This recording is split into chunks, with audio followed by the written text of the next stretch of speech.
recording na tayo. Hi, everyone! Finally, we got to meet you. Kasi I've been seeing you sa mga events like VivaCon, pero from afar. So at least ngayon, kahit virtually, nag-meet na tayo. Would love to get to know you more. And lang naman to, casual kwentuhan. So, parang today, I just wanna learn more about your journey to being a Viva artist. And alam ko kasi ang haba ng kwento kung paano ka bumalik sa Philippines and nag-venture into singing, diba? So yun, paano ka nga ba nag-start kumanta? Bata pa lang ba? Into singing ka na and nagpo-perform? Actually, just like any kids, pakanta-kanta lang. I was actually behind the scenes sa sister ko. Siya talaga yung pinupush ng mom ko before. Ako, kumbaga, nasa side lang ako, patingin-tingin, ganun. I could remember story of, what's her name? Christine Hermosa and yung sister niya. Parang ganun yung story namin. Pero more on yung sister ko talaga yung pinag-audition niya. Tapos ako parang, in my mind, feeling ko wala akong katalent-talent. So, siya yung kumakanta, siya yung sumasali sa singing contest. So, actually, I see all of this as a forgotten dream.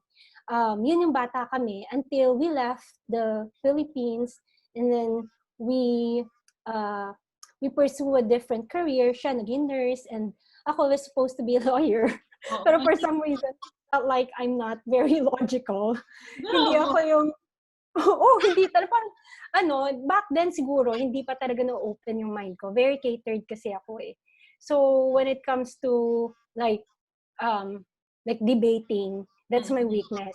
Back then, so, yun yung mga fears ko noon. And then, I just discovered about my singing when I was already on my corporate world, during stressful times, then pakara-karaoke lang ako.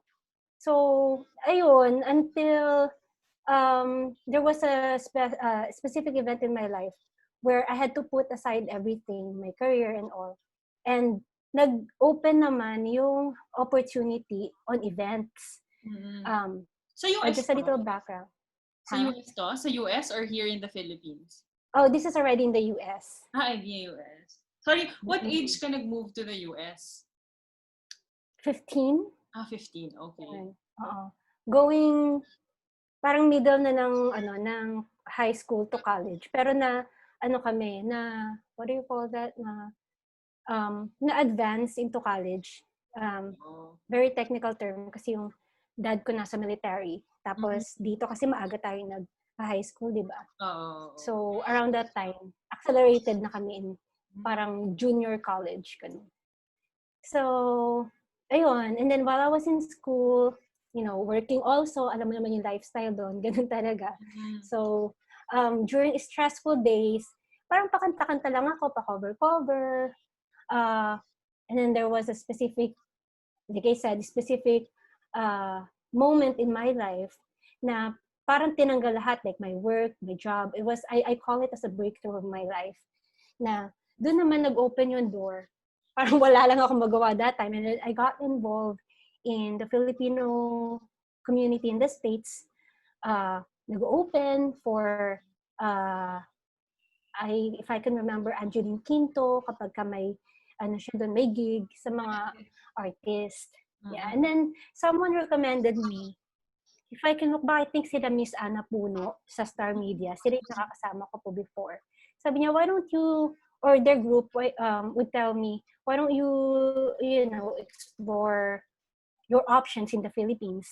Which is actually, my dad is already telling me long before. Pero, parang achieving an American dream. Ang daming story, di ba? Achieving an American dream. Parang ayoko pa no. Diba? Yun. There was a part of my life, I would say, na masyado naging proud yung heart ko, having an American dream.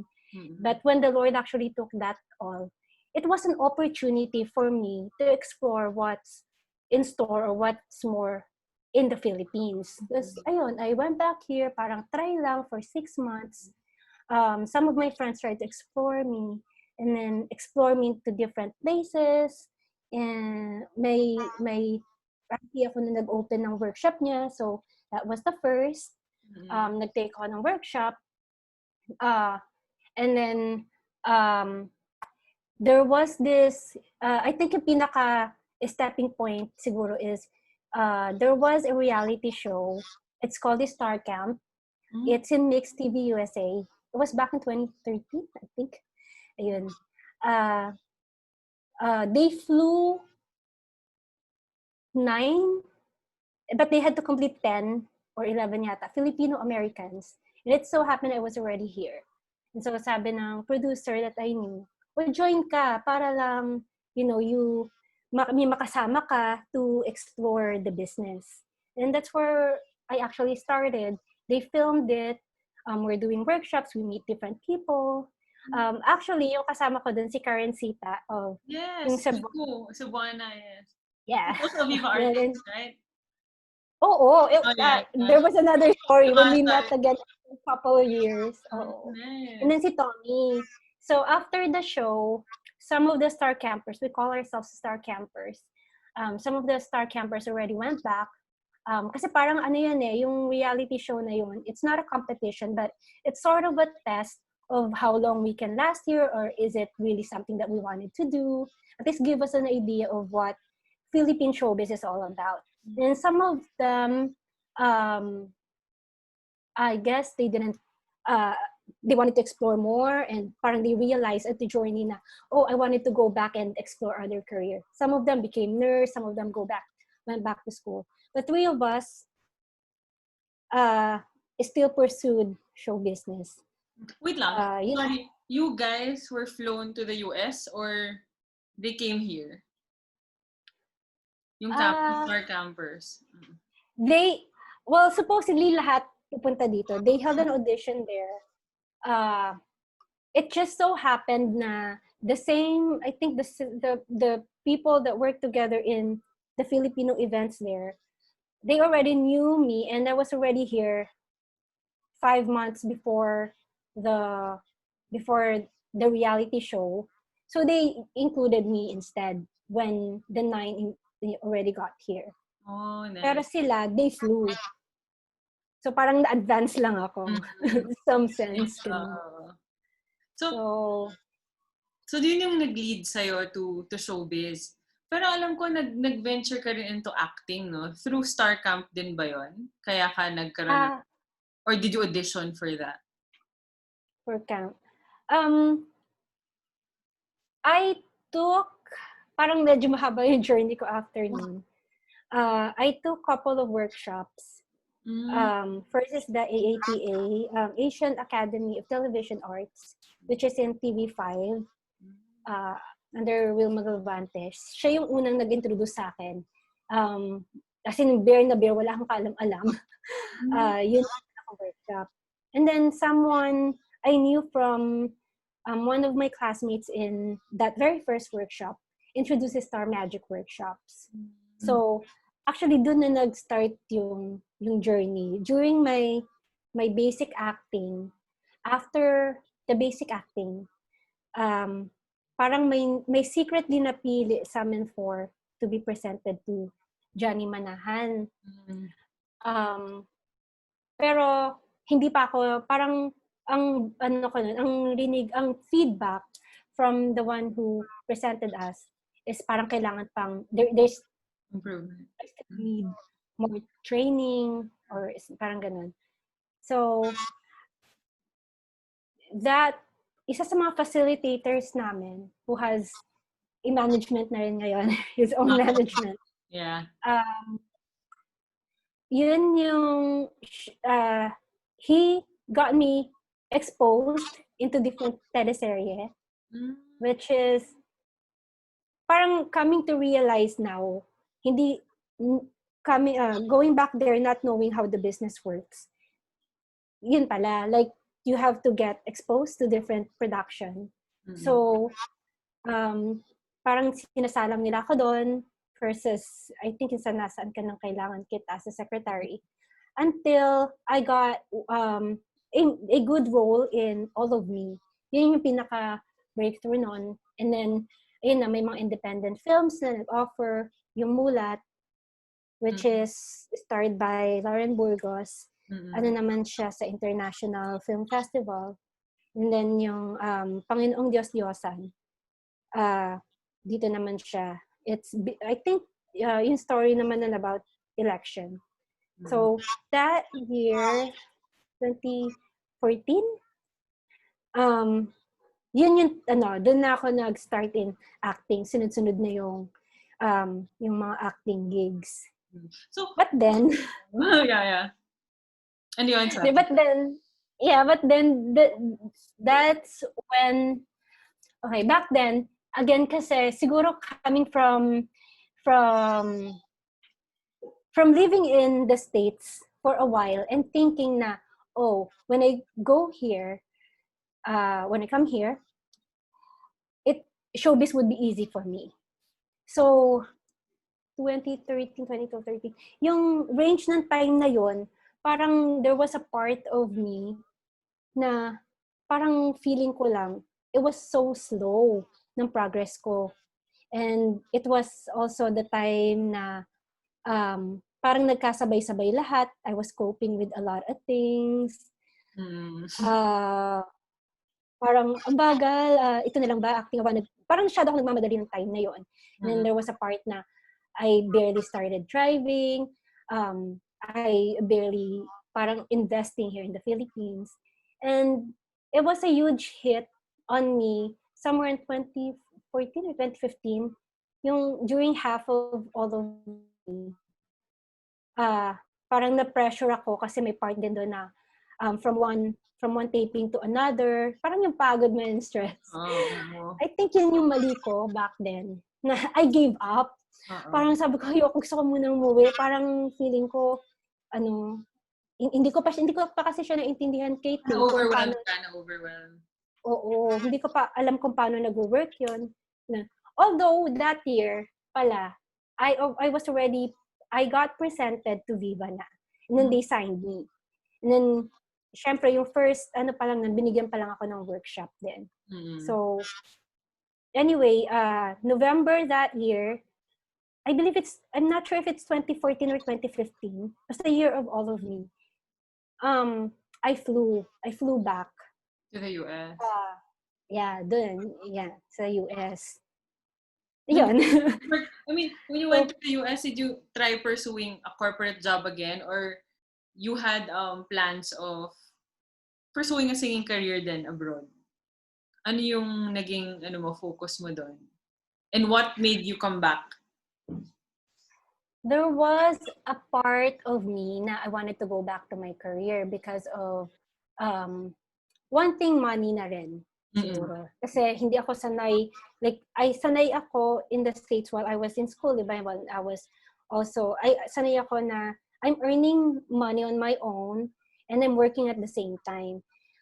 During my couple of years here, it was more on investing And I think most of us know that. Kasi it's now I understand it's also business. That's why it's called show business. So there was a part of what you would have to invest to a lot of things. Yeah. So may part of me na ganon, and there was a half part of me has already discovered na there was a creative side of me na hindi ko siya na stimulate or hindi ko siya na-discover for such a long time na may crave ako for it. So parang yun yung nagbabattle sa katawan ko that time. And so what I did, well, of course, I prayed. Prayed about it, above anything else. And I took a job na would also give me time to even more explore my skills on that side, yung acting, yung that creative side of me. Na hindi ko nga hindi ko for such a long time, kaya sobra yung hunger mo eh. So, for a couple of months, sa'yo ko lang actually sasabihin to. Pero it was a really good experience now that I'm looking back with all my with all the things that Yes, I yes. went through, I took a caregiving job. So at night, I was doing a caregiving job, and in the morning, I started. I went back to school. Iba kasi yung pinag-aralan ko before. Yes, Diba? I Ngayon, read na you studied criminology, law, and society. So, University of California in Irvine? Irvine, right? mm-mm, Then you also studied at Keller. So, nag-graduate school ka rin. mm-mm. Pero Ganun ako kasipag. oo nga eh. Pero yung caregiving job Pero kasi mga, allowed you to have the time kasi for your creative pursuits, no? Kaya kahit totally different siya, kinuha mo. yeah. Oo Mm-hmm. nga eh. Kung isipin ko ngayon, kumbaga, it's a mix of different experience eh. But then, dami rin realization, Kate, when I went back there. Kumbaga, siguro the difference between me going back to school, this time, I enjoyed going back to school. Kasi it was really something that I wanted to do for such a long time na parang it just hindered me. Kasi when I took criminology, those yung gusto talaga yung what I would say, what would everyone consider is as a good career. Hindi ko siya na-enjoy back then. Parang okay, I wake up in the morning, I drag myself to school or to work just because. So parang there wasn't really a purpose. I was just, you feel it. Yeah, yeah. I can But imagine. yeah, that was the big comparison. As in going back to school again, having that excitement na may challenge every day. Let's say in acting, I took theater class, acting on camera. So we were given different activities. And every day parang may part na may takot ka, may nervousness, pero there was a part of you that's challenged eh. And how do you explain this? Parang the sense of fulfillment was, from that. yes, sense of fulfillment, and that's actually my personality pala. Like those people who are in the creative side enjoys parang malikot yung utak nila. Siguro may part of me ADHD nga minsan iniisip ko eh. Pero there was a part of me na hindi ako makontento. Pero I wanted to create more, and I want more of a challenge na kumikilos yung buong katawan ko, ganun, and being able to perform. So yun yung one thing na discover ko doon. Being excited going back to school and be able to prepare for a performance. And I took classical also. Classical music, classical singing? Classical singing. I took classical singing just so, parang may nag-advise sa akin eh, na para to strengthen my voice pa. And ballet. Actually, dance class. Kasi for grace and parang, yes, be graceful. Yes. And for part. Oh. And because, hindi parang to, after mo ng caregiving job and trying creative pursuits, saka ka pala nag-aral sa Keller? Or was it after na? I was already done with school. Okay. Kasi it's a States. I took 4 years of undergrad. Criminology. In a year and a half pa lang kinuha yung MBA. Grad school, yeah. And parang crash course siya. What made you come home again here in the Philippines? Yun, that's it. Kasi, okay, so I was, for a couple of months, it was caregiving until I got, basta may isa pa akong job doon. In a spa naman. Actually, lahat nga below what yung ginaduate ko. But what I realized is, hinahanap pa rin ng katawan ko. Like, every time I speak with someone, example, with you, may mga customer, ang tumatakbo sa isip ko is, how can I create a film it feels like I'm in a film, ganun. Nag-stimulate pa rin yung utak ko in that way. So, parang mas lalong yung craving ko for, for arts, specifically in theater arts, mas doon siya nag-ignite. Until... Sorry, go. Go ahead. Until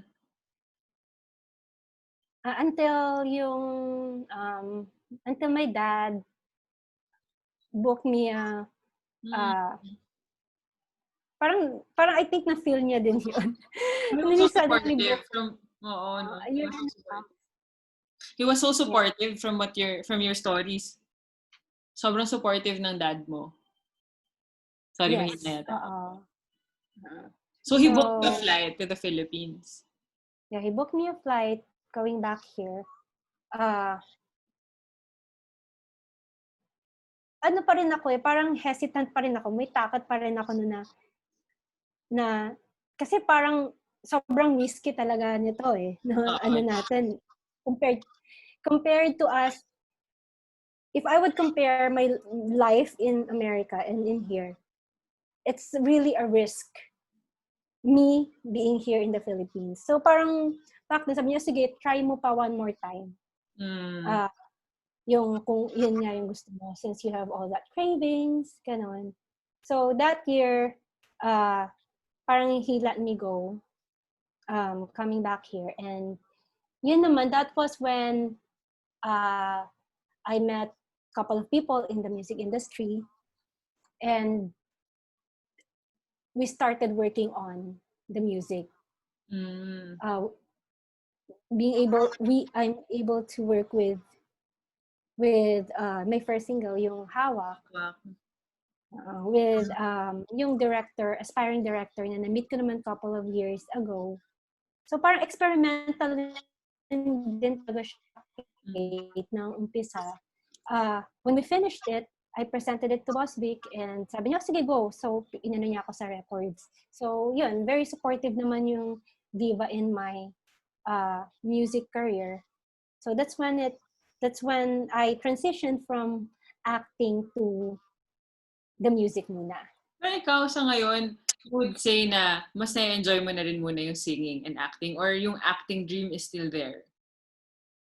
The acting dream is definitely still there. Yes. I still wanted to go back. And, yun, pag nanonood ako ng K-drama. Actually, especially yung houses. Diba? Ano napanood mo? Anong mga favorites mo so far? So far? Well, I'm not a big K-drama fan before. Not until the quarantine hits. Pero, may mga na-introduce sa akin before, and I knew that it was good. Very naman talaga. Pero since parang I was so busy doing, everyday life, hindi talaga ako nanonood. Until recently, quarantine nga. And naging favorite ko, medyo mga late na yung mga yung Descendants of the Sun, Descendants of the Sun, Legends of the Blue Sea, yun yung mga recent na napanood ko. And and ngayon, currently I'm watching The King. The King, Lee Min-ho. Yes. Oo. Wala ka na matapos. Parang noong una, hindi ko naintindihan. Hindi kasi the whole time na nandito ako, nagwo-work ako, di ba? Preoccupied yung mind ko. I know it was good and I can see it. Pero iba yung napapanood mo yung dinadala ka nila sa journey. Kasi sobrang in love ako ngayon sa mga sa mga Korean guy. I can agree. Pero yung bukod sa wait lang, yung sa acting, meron ka bang dream? Kasi syempre marami ka rin nakatrabaho, like sina Albert Martinez, All of Me, diba? Yen Santos. Okay. How's it working with them? And meron ka pa bang dream maka-work? Oo naman. Oo naman. Wala lang, nagkakilig lang ako. Kasi si Tito A, tawag namin dun sa Tito A, Sir Albert Martinez, sobrang crush ko!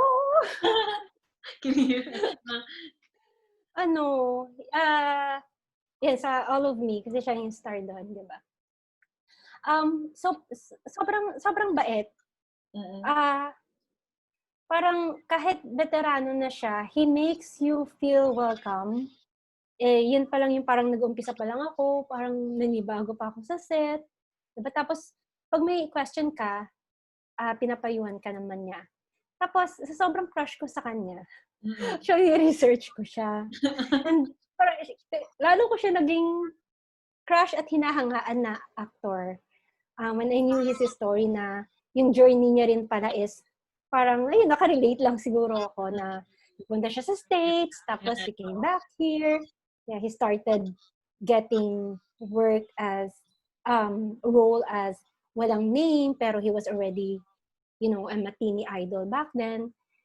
And, ayun, very inspiring. Sa US naalala ko yung parang nagbebenta siya sa US, di ba? Before. Basta parang gano'n. May mga dinaanan talaga siyang mahirap. Oo, it's for a girl. Oh, kidding.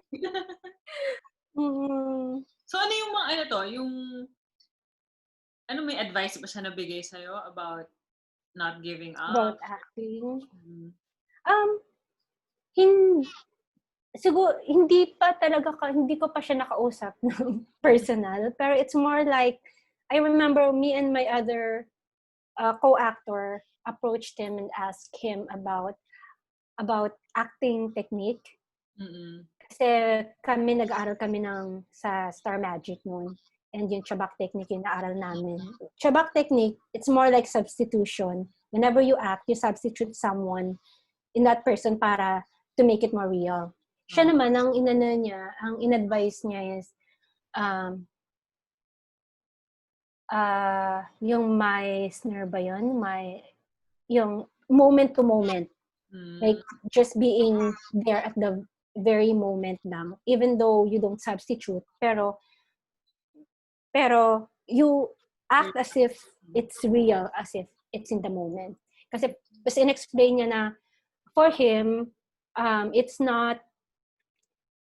perhaps it's not very effective for him. Or, siguro kasi parang injection lang yun eh. Pero how he explains it is, minsan, parang nagiging iba interpretation. Yun yung naalala ko na, as if, compared to us sa technique na ginagamit niya, it's more real for him. So, meron din talaga siyang na-impart na, so generous siya when it comes to that, to giving advice and tips. And then, naalala ko, like, very hands-on siya to the point na when we shot one scene, tiningnan niya yung after ng scene, tiningnan niya with the director, and then parang he asked us, check niyo yung yung scene natin. Tapos nag-comment pa siya na sabi niya, hindi ko makakalimutan na, sabi niya, kamukha mo si Nadine Lustre dito. Kasi parang Nadine. Oo nga, may hawig nga. Smile. may ganun lang siyang approach na parang nakakatuwa, nakaka-uplift bilang baguhan. Oo. Diba? Open siya. Pero meron ka pa bang ibang dream maka-work sa acting? Oo, madami. Sila. Babae and of course, si John Lloyd, isa sa mga pinakamagaling na actor.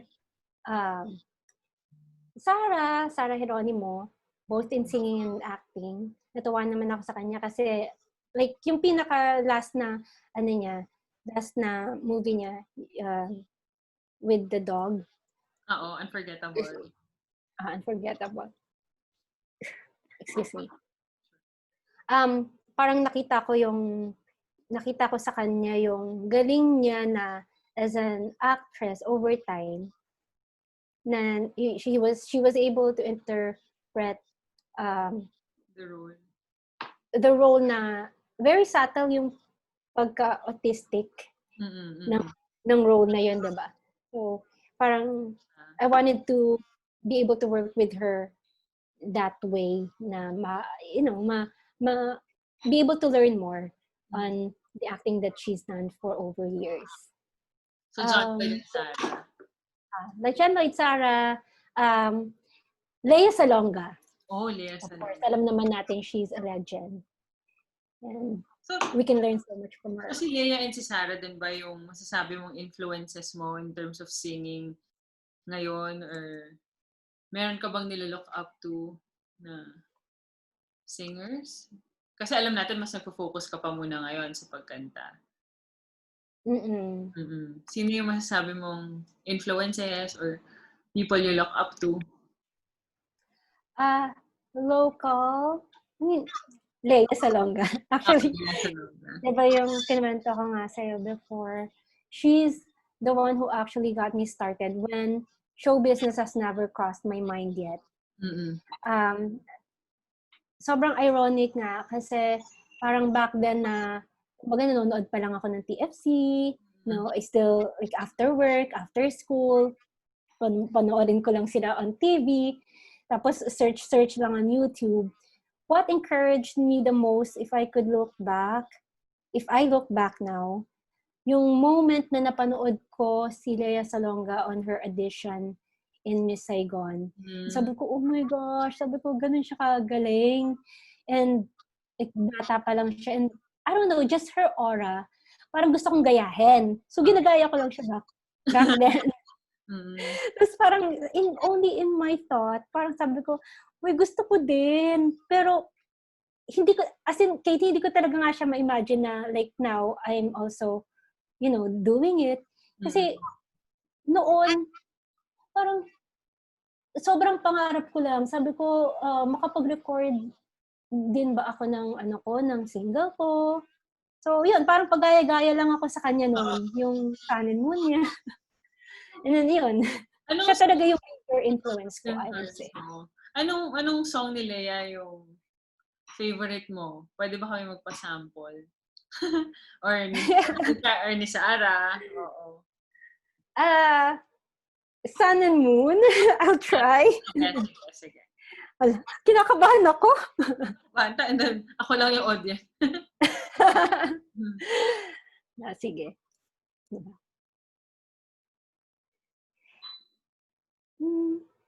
You are sunlight and I moon, joined by the gods of fortune, midnight and high noon. Yes. Na-meet mo na ba siya? Di pa lang. Ha? Na-meet mo na siya? Ano yan? Na-meet mo na si Leia? In person? Hindi pa. Si Sarah, since you're both from Viva, hindi pa rin? Na-meet ko na siya a couple of times. And yun, so sila yung gusto mo maka-work sa singing. Aside from diba, from Hawak, you also have another single, Until Now. Yes. Ikaw ba mismo ang pumipili ng mga kanta na nire-release for you, or do they recommend, ganyan? Or ikaw talaga yung nag-handpick? Ako talaga yung pumipili ng song. Ako yung pumipili, pero per approval. Though yung Hawak, it was all me. Yung Until Now, there was an approval of Boss Vic. Pero both of the songs were just songs that I listened to a few years ago, na nilagay ko, kumbaga, I banked it in my computer, in my bank of songs. Tapos, by chance, not by chance let's say example, if yung Hawak, when I went back here, 2 years ago when I left, nasa list of songs ko na yung Hawak, yung Until Now, na pinarinig sa akin. But these are the songs na parang nag-trigger agad siguro sa akin kasi nakaka-relate ako. And since I was not in the music industry yet, parang 2 years prior to recording, hindi ko pa siya maisip. Parang sige lang, yun. And then while I was in the process, nung bumalik ako sa States, I was in the process of discovering more of myself. Yes. Ito yung mga songs na pinakikinggan ko over and over. And it was just in my thought na paano kaya kung ma-record ko ba to? Parang talagang siya, surreal siya, Kate, na hindi ko siya ma-imagine back then until I came back. And at some point in time, I made it happen, but I think it's more of God's grace how it happened. So first yung hawak, yun, we work on it until parang yung hawak ang naging opportunity for me for the second single until now. And the story of Until Now naman kasi is, Until Now is a song made by Jimmy Borja. Yung song, yung Bukas na lang kita mamahalin. Ang sumulat ng Bukas na lang kita mamahalin ni Lani Misalucha. So medyo big big composer na siya. Matagal ko na siyang gustong i-record, though I don't know how to reach out to Jimmy Borja. And 2 years prior again, meron pang may-ari ng Until Now. That's from what I heard. So, it didn't happen. Sabi ko, lang siya, parang sige, kantahin ko lang siya everyday. Pero I've been praying talaga na sabi ko, someday, sana ito yung mga songs na gusto ko i-record. Gusto kong sa akin, like, manggagaling sa akin. Kasi it's such a beautiful song eh. Oo. Para siyang, pwede siyang wedding song na parang, oo. So ngayon, parang, di ba yung kapag gumagawa ka ba ng music video, ikaw rin yung, may nagsasuggest na rin ng story or nakikialam ka rin ba sa final output, ganyan? Or more of you leave it to them and to the team? May say din naman ako. May say ako when it comes to that. With Hawak, it's more of, experimental pa. Parang yun una akong natuto na, ganito pala mag-record with group of people. Isa-isa, ganun. So, I was just barely watching and giving all the hands to the recording people and the composer. But until now, I left everything with Viva naman since in-approve yun ni just a little until now kasi sobrang since I already have the hawak, di ba? I went back last year for a visit in the States. And I presented it to one of my mentors na very much involved in the States in the music industry.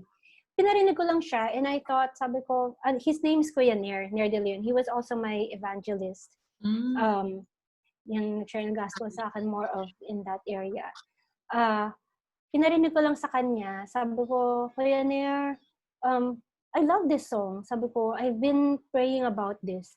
Tapos pagkarinig niya, sabi niya, really? Sabi niya, okay, let me contact Jimmy. Kilala mo? Sabi niya, yeah, right here and there. Minessage niya si Jimmy. And then sabi ni Jimmy, wala pang may-ari ng song. Sabi niya, kung gusto mo, ibigay ko sa kanya. So, parang ako, okay, sige, gawin natin. And I went back here. I presented it to Boss V. Sabi ni Boss, maganda yan. Sino sumulat? Sabi ko, si Jimmy. Tapos, it so happened na nag-work din pala talaga si Jimmy in Viva before. Kasi very new pa nga talaga ako sa music industry. And just getting to know people around. So, that's how the Until Now happened. And then, ayun, Viva took care of everything from, the music production and the music video. And to answer your question, siguro in my next ones, more on, parang since ngayon, I am able to know how each segment, each elements of the music and the film works. Gusto ko ng talagang may input na ako in every single thing and that. Pero bukod dyan sa Until Now, ano pa yung may mga i-expect namin sa'yo? Ano yung mga expect namin sa plans? Meron ka na bang pwedeng i-share sa plans ng Viva for you? Na meron ka bang i-release na single or any performance? Kaya lang medyo na nagulo yata ang mga media schedule ngayon because of the COVID situation, ano? Pero ano yung mga plans pa? Magre-release ka ba ng album or single in the next few months? Yes. Ayun, meron pa ako nakabank na 2 songs and 1 cover song.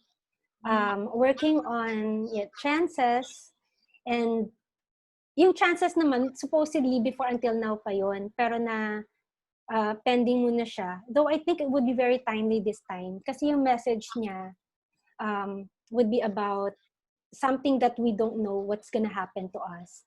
So, ganun yung message niya. I will be releasing that in July, and another Tagalog song, and yung next in line of Wency Cornejo. Oh. Pero ito, may plans ka ba of, ngayon kasi di ba hindi pwede yung live events, ganyan. Meron ka ba may expect ka ba naman, interested ka ba in doing na mga vlog, ganyan, or video? Actually, oo. Since Oh. everyone is sorting into digitals na ngayon, I'm thankful kasi also Viva is supporting us, like most of us as an artist, Viva artist, meron na akong YouTube account if they can, check it out. Sige, invite mo. Anong channel name? Anong channel name ng YouTube account mo? Avon Rosales. So just go, name ko lang. Very casual as that. Makikita nila doon yung mga cover songs ko. Also, my adventure, mga events I get invited into different places. Yung pinaka-recent ko yung Las Casas, Filipina. So, travel blogs, fitness, and I'm planning to do more of trying to explore more mga cooking vlogs and all that. Nice. Halo-halo. Oo.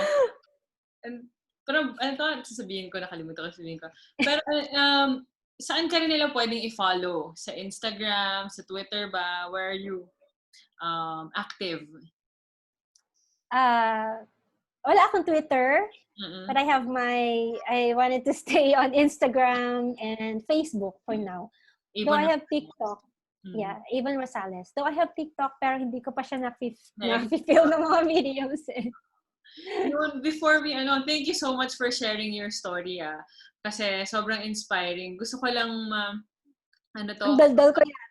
Okay lang, gusto ko matanong sa'yo kung ano sa ngayon yung, what keeps you going? And what do you hope for yourself dun for your career? Kasi alam natin how much the hardships you went through to get to where you are now. And not everyone, diba, gets the chance to be a Viva artist, ganyan. So, ano yung mga gusto mo pang ma-achieve?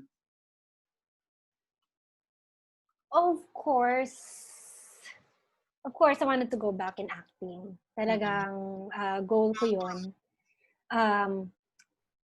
Yun, at least to get a lead role eventually when I go back to acting. And record more songs, and siguro eventually be able to write my own songs. Since ngayon na kasi when I started, as in, I know I can sing, pero when I started meeting people, marami pang, like, there was a heartbreaks in between na, hindi pa pala yun. Let's say, marami pa pala. There's more of what I know than meets the eyes. Example,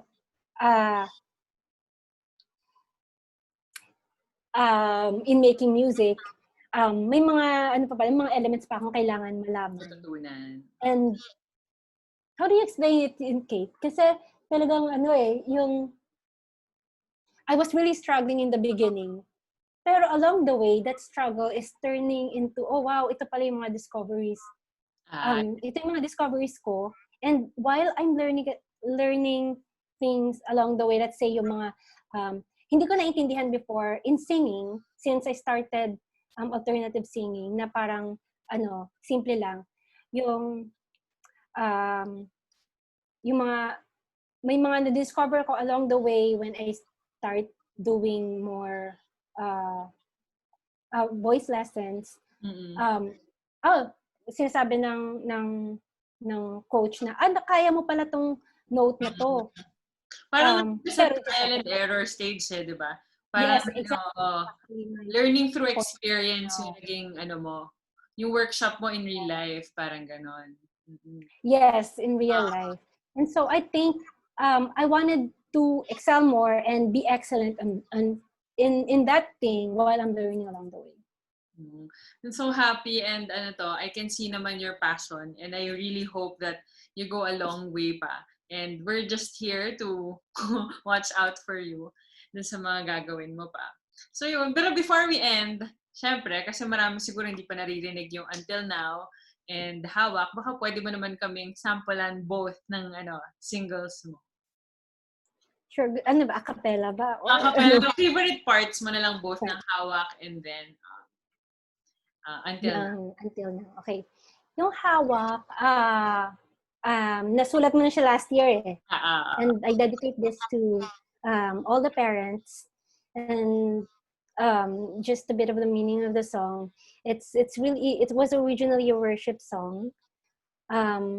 Sobrang nasa puso ko tong song na to kasi it was my experience na when the Lord, actually it was a worship song, but we translate it into a father figure as an inspirational.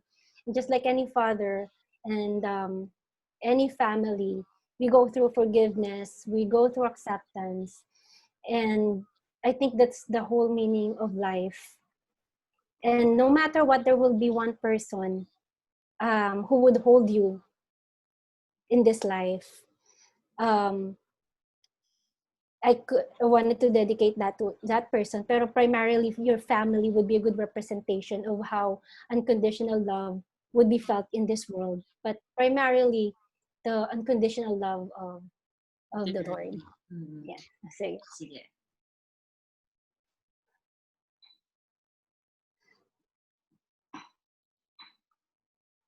Hawak mo ang aking kamay, di mo kailanman iniwan. Pag-ibig mo ang siyang naging gabay sa buhay kong magulo, sa isip kong tulala. Ikaw lamang, wala ng iba. Ayun. So that's the... Hawak. Yeah. And yung Until Now, Yeah. Until Now, this is for my future. Wait, yun pala, isisingit ko before mo kantahin. Since sabi ko nga, pwede siya pang wedding and all. Kung may, sa mga interested malaman, are you single or are you dating ngayon? Showbiz. Single. Sige. Further. Okay.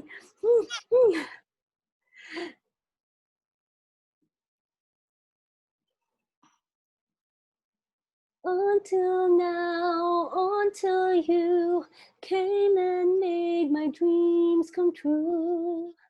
I couldn't trust until you showed me how. Yesterdays melt away, now I'm living for today. I didn't know what love was all about until now.